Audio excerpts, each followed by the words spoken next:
Amour et argent, qui paye quoi? Premier encart. Qu'est-ce qu'on fait? C'est ce que l'on va voir dans la vidéo à venir.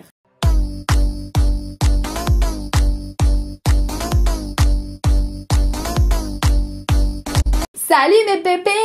J'espère que ça va. Oui, je sais, je porte toujours les vêtements, je sais, mais là n'est pas la question. Alors, mes petits chats, aujourd'hui, on va traiter d'un sujet EVT. Oui, je sais, j'ai piqué une blague de Gad Elmaleh, j'ai fait une Gad Elmalehception. Donc, on va traiter de la drague, de l'argent et qui paie quoi, parce que j'ai l'impression que sur le plan sociétal, les choses sont en train de changer. Je peux comprendre que ce soit très délicat comme sujet à traiter parce que les mecs n'ont pas particulièrement envie d'être traités comme des pigeons et ils ont absolument raison. Et d'un autre côté, pourtant, j'ai des idées assez progressistes, mais un mec qui me proposerait à moi de partager l'addition, je trouve ça toujours un petit peu perturbant.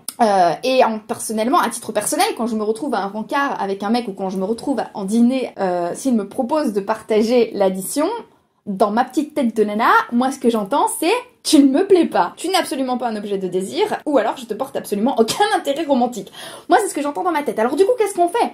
Parce que je comprends que les mecs soient saoulés à devoir payer tous les rencarts. Et personnellement, je ne vous recommande pas de payer l'intégralité de vos rencarts, attention. Et puis surtout, j'en ai parlé à pas mal de mecs dans le cadre de mes investigations.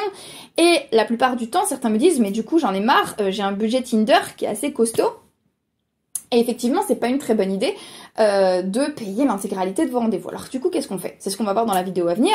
Alors, avant de rentrer dans le vif du sujet, justement, avant d'avoir des rencarts, il vous faut d'abord attirer les filles et leur donner envie d'aller en rencard avec vous. Alors qu'est-ce qu'on fait dans ces cas-là? On monte en sex appeal et on devient sexy. Alors qu'est-ce qu'on fait pour ça? Bah, écoutez, moi j'ai la réponse. On a une magnifique formation qui va apparaître en moins quelque part par là sous vos yeux ébahis qui s'appelle 28 jours pour devenir sexy. C'est une formation en ligne de 28 jours avec donc des modules et des fascicules à télécharger avec des exercices pour devenir plus sexy et monter en sex appeal. Et à ce moment-là, eh ben vous cliquez, vous vous inscrivez. C'est une formation gratuite, c'est une formation offerte. Voilà, et donc si elle vous intéresse, c'est en barre d'infos ou en commentaire épinglé. Ceci dit, on va pouvoir entrer dans le vif du sujet. Alors, comment est-ce que l'on fait? Alors, première règle super importante. Alors, c'est une règle qui n'est pas forcément beaucoup suivie par les femmes et je pense... Si je vous conseille de partager cette vidéo avec d'autres femmes.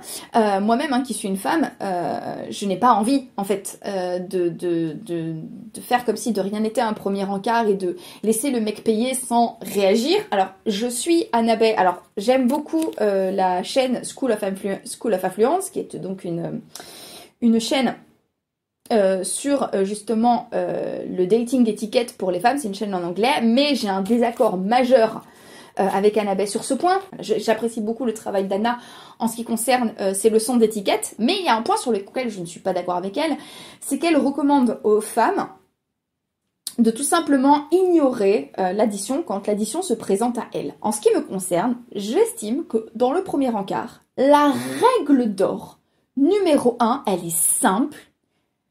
C'est la personne qui invite. Voilà, c'est la personne qui invite. La personne qui a l'idée du rendez-vous, qui propose à l'autre un rendez-vous, qui doit payer. Parce que lorsque vous allez sélectionner le lieu du rendez-vous, vous allez être la personne qui va savoir le budget nécessaire pour un rendez-vous pareil et qui va pouvoir prévoir le budget nécessaire pour un rendez-vous pareil. Lorsque vous proposez à une fille de vous donner rendez-vous pour boire un verre, pour aller au resto, ou que sais-je, vous faites ce que vous voulez, ne lui donnez pas la tâche d'aller savoir combien est-ce que ça coûte pour qu'elle puisse prévoir un budget. Lorsque vous l'emmenez en rendez-vous, elle est censée y aller le cœur léger sans se prendre de la tête. Malheureusement, là où effectivement ce conseil peut être un peu difficile à encaisser, c'est que dans la majeure partie des cas, on recommande aux hommes d'être celui qui invite. Donc forcément, mathématiquement, si le premier encart c'est celui où on vous recommande à vous messieurs d'inviter, mathématiquement c'est vous qui êtes amené à payer le plus souvent lors du premier encart. Mais c'est pas grave, je vais vous expliquer pourquoi. Parce que, de la même manière que vous pouvez payer le premier verre ou le premier resto, vous n'êtes pas obligé, sous le prétexte que vous allez payer la première partie de la soirée, de payer l'intégralité des autres parties de la soirée. Admettons que vous commencez par boire un verre, puis aller au resto, puis vous prendrez un taxi pour rentrer chez vous. Vous n'êtes pas obligé de payer l'intégralité de la soirée. Pour une simple et bonne raison, c'est que dans le jeu de la drague, et c'est ce que l'on m'a appris il y a une dizaine d'années, on considère les diverses séquences d'un rendez-vous comme plusieurs rendez-vous à la fois. Si vous allez boire un verre avec une fille, c'est un rendez-vous. Si par la suite vous décidez de transformer ce verre en dîner, c'est un deuxième rendez-vous. Si ensuite vous allez à la fête foraine, à faire des jeux qui font peur, c'est un troisième rendez-vous, d'accord? Donc, vous n'êtes pas obligé de payer l'intégralité de la soirée. Autre conseil que je vous recommande, et c'est un conseil qui m'avait été donné par les premiers coachs avec lesquels j'ai été amenée à travailler, c'est de ne pas forcément prévoir un premier rencard onéreux, d'accord? Si vous avez peur de payer beaucoup trop pour un premier rendez-vous, organisez un rendez-vous pas très cher. Et en fait, lors de ce premier rencard, moi je vous recommande d'observer l'attitude de la fille que vous avez rencontrée par rapport à l'argent. Je vous recommande franchement de voir quelle attitude elle a par rapport à l'argent en général. Première chose, c'est est-ce qu'elle va être reconnaissante pour le fait que vous l'ayez invitée. Et là, je ne parle pas de sa part de faire des présomptions sur l'argent que vous gagnez parce que vous l'avez emmené dans un endroit particulièrement chic, d'accord? Et si elle en profite pour tirer des conclusions sur l'argent que vous gagnez, c'est un majeur red flag pour moi, hein. C'est un gros feu rouge.